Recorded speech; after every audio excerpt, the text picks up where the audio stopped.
जैसा कि आप लोगों ने थंबनेल पे देखा होगा, बेस्ट म्यूचुअल फंड कैसे चुनें।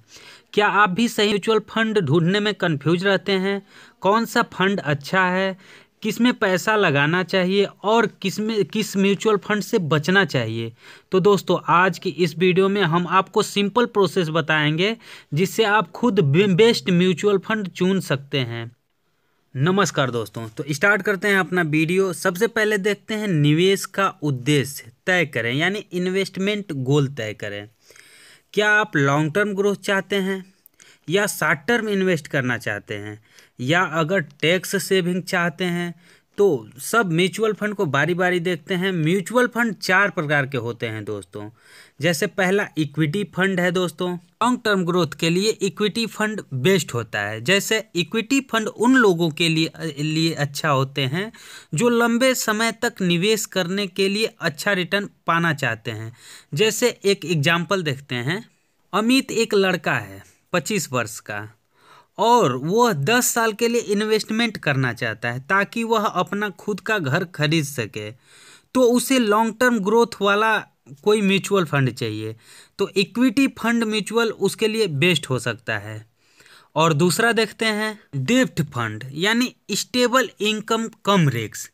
दोस्तों, डेब्ट फंड उन लोगों के लिए सही होता है जो कम समय के लिए निवेश करना चाहते हैं और कम जोखिम पसंद करते हैं। जैसे इसका भी बड़ा एक एग्जाम्पल देखते हैं। जैसे रवि एक 45 वर्षीय व्यक्ति है जो 3 साल बाद अपनी बेटी की शादी के लिए पैसे बचाना चाहता है।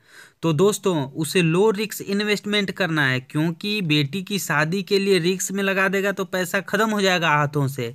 इसीलिए उसके लिए डेब्ट म्यूचुअल फंड सही रहेगा। तो आप लोग भी अपना ऐसे देख लीजिए, आपको क्या ज़रूरत है। लॉन्ग टर्म के लिए कंपाउंडिंग करना चाहते हैं पैसे को, या शॉर्ट टर्म के लिए थोड़ा सा पैसा बढ़ा के रखना चाहते हैं। और तीसरा है हाइब्रिड फंड, बैलेंस रिस्क भी सेम दूसरे वाला की तरह है, स्टेबल इनकम कम रिस्क की तरह ये भी है। मेन तो चौथा है ELSS, टैक्स सेविंग।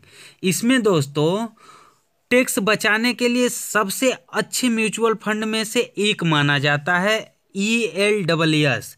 कैसे काम करता है? यह एक इक्विटी म्यूचुअल फंड है जिसमें कम से कम 80% पैसा शेयर मार्केट में निवेश किया जाता है। तो इसमें भी रिस्क है, रिवॉर्ड भी उतना ही है। पॉइंट देखते हैं, जैसे फंड का पिछला प्रदर्शन। दोस्तों, अभी हम आपको कुछ फंड बताए हैं, उसका भी देख सकते हैं आप, और आगे आने वाले वीडियो में हम बेस्ट 5 फंड भी बताएंगे जो कि 2025 में बेस्ट रहने वाले हैं। फंड में आप क्या देख सकते हैं, 5-10 साल में रिटर्न CGR बेस्ट चीज़ होता है। CGR आप ज़रूर चेक कीजिएगा।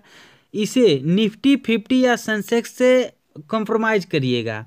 जरूरी नहीं है कि मान लीजिए कोई म्यूचुअल फंड 1 साल में 25% का रिटर्न दिया हो और अगले साल 2% का दिया हो, तो ऐसा नहीं। कंटिन्यूशन, मतलब मान लीजिए कंटिन्यूशन 12%, 15% का रिटर्न देना चाहिए। 12% का रिटर्न बहुत होता है, क्योंकि अपने यहाँ FD वगैरह 6-7% का रिटर्न देता है, PPF 7% का रिटर्न देता है, LIC 5% की रिटर्न देती है। तो यही है फंड का पिछला प्रदर्शन, ये जरूर से जरूर आप लोग चेक कीजिएगा। नेक्स्ट पॉइंट है एक्सपेंस रेशियो।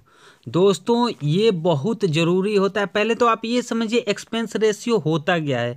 दोस्तों, जो हम म्यूचुअल फंड लेते हैं उसको मैनेज करने के लिए कंपनी कुछ चार्ज करती है, यानी वही एक्सपेंस रेशियो होता है। यह एक्सपेंस रेशियो 0.5% से लगा के 1.5% तक हो सकता है, और ये जितना कम रहता है उतना ही आपके लिए बेटर है, क्योंकि पैसा ज़्यादा मिलता है। अगर टैक्स ज़्यादा लगेगा तो पैसा कम मिलेगा, अगर कम टैक्स लगेगा तो पैसा हमको ज़्यादा मिलेगा। नेक्स्ट पॉइंट देखते हैं फंड मैनेजर और AUM। जैसे मान लीजिए म्यूचुअल फंड का एक फंड मैनेजर होता है, और वो फंड मैनेजर मान लीजिए ICICI का है, HDFC का है, SBI का है, ऐसे बहुत सारे म्यूचुअल फंड होते हैं। और ये फंड मैनेजर का बैक डाटा चेक कीजिए कि ये फंड मैनेजर जब था इस बैंक में तो कितना रिटर्न दिया था, या कितना अच्छा है या खराब है। तो इसका बैक डाटा आप लोग ज़रूर चेक कीजिएगा। हम बताएंगे अभी कहाँ से आप चेक कर सकते हैं फंड मैनेजर का डाटा। और ये जो AUM है, एसेट अंडर मैनेजमेंट, ये दोस्तों ज़्यादा होता है तब जो फंड होता है मतलब म्यूचुअल फंड वो स्टेबल माना जाता है, क्योंकि एसेट अंडर मैनेजमेंट के हाथ में ही सब कुछ है। अगर उसका फंड ज़्यादा लगा है तो आप भरोसा उस फंड पे कर सकते हैं।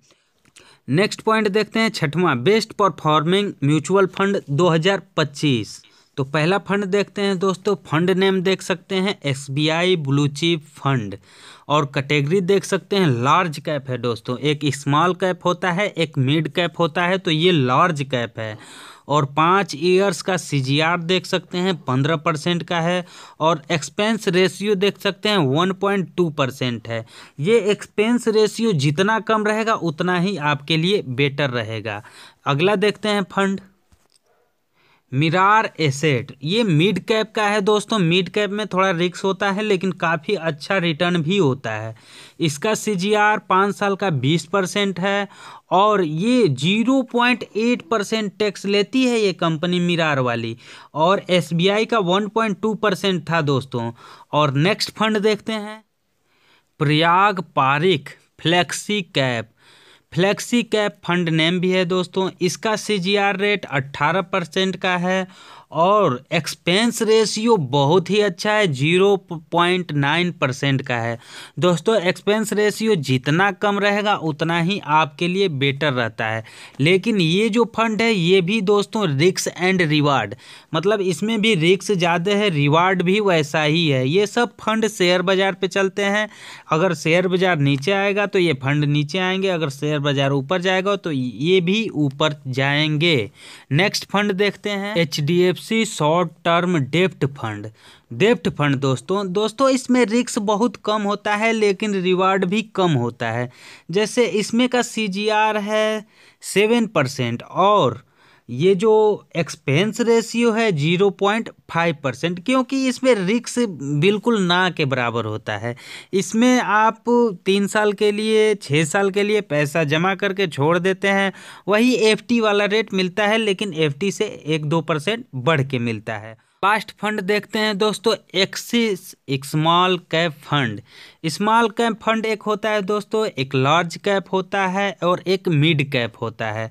तो दोस्तों स्मॉल कैप जो होता है ये भी ज़्यादा रिटर्न देता है लेकिन रिस्क भी इसमें ज़्यादा होता है, और इसका CGR ग्रोथ रेट देख सकते हैं 22% का है, और इसका एक्सपेंस रेशियो 1.3% का है, यानी चार्ज ये कंपनी ज़्यादा ले रही है अपने इस फंड का। दोस्तों 3 प्रकार के पेड़ होते हैं, एक तो बच्चा होता है, एक थोड़ा बड़ा होता है, एक बहुत बड़ा होता है। लेकिन जो बच्चा वाला पेड़ होता है इसकी बड़ा होने की कैपेबिलिटी ज़्यादा होती है, और इसकी मरने की भी कैपेबिलिटी ज़्यादा होती है, क्योंकि कोई जानवर आके चर देगा इसको, या कमज़ोर होता है टूट जाता है। लेकिन बड़ा होने की कैपेबिलिटी ज़्यादा है। अब जो बड़ा हो गया वो कितना बड़ा होगा, और जो मिड कैप है वो भी बड़ा होता है, अब बूढ़ा तो नहीं हुआ है, मिड कैप है, बीच में है, बीच की अवस्था में है, तो वो भी कुछ ना कुछ बड़ा होगा।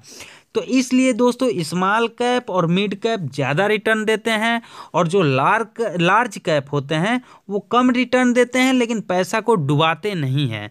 तो दोस्तों सारा कुछ हम बता दिए हैं, आप भी चॉइस करके अपना देख सकते हैं कौन सा फंड आपके लिए बेटर है। और यह वीडियो सिर्फ एजुकेशन पर्पज़ के लिए बनाया गया है दोस्तों, ना कि टिप्स के लिए। थैंक यू, जय हिंद। मिलते हैं अगले नेक्स्ट वीडियो में।